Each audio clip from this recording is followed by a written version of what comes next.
Zdravím všetkých ľudí dobrej vôle. Toto je návod, ako sa jednoducho dostať k slušným peniazom. Blížia sa prezidentské voľby a práve tu je výborná príležitosť, ako potrestať systém. Poďme k veci. Pred 5 rokmi prieskumy, média, politici a verejne činné osoby šírili naratív, že si môžeme vybrať iba z 2 kandidátov, ktorí podľa nich majú najväčšiu šancu vyhrať, zvyšok sú prepadnuté hlasy.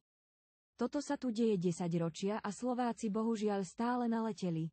Pred 5 rokmi to bol Smerák Ševčovič a progresívna Čaputová. Aktuálne tu máme rovnaký scénar smerohlasák Pellegrini a progresívec Korčok. Teraz je tu však reálna možnosť, ako ukázať systému občiansku silu.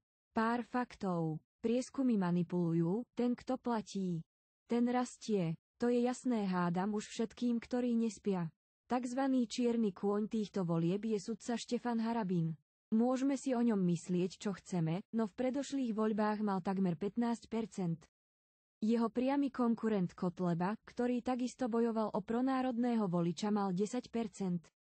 Dnes už Kotlebu budú voliť len jeho známi a rodina, už mu nikto neverí. Aj bývalí spolustraníci ho hodili cez palubu. Jeho bývalí voliči určite nebudú voliť Pellegriniho ani Korčoka, väčšina práve pronárodne ladeného Harabina.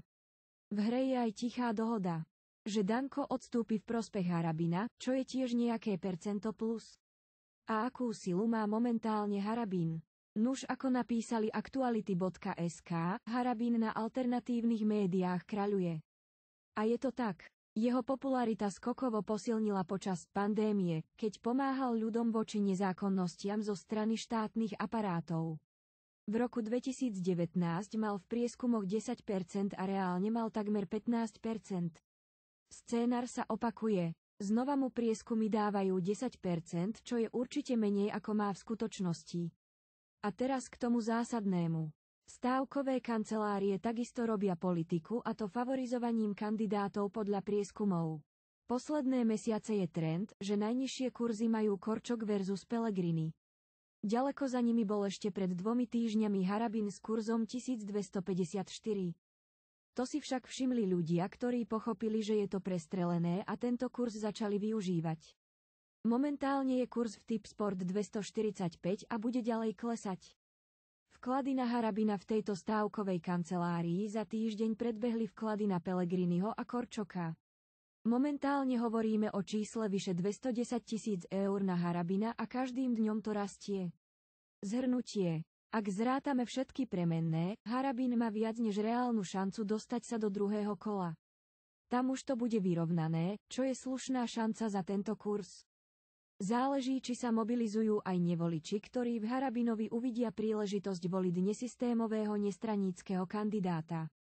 Za vklad 10 eur, možná výhra 2450 eur.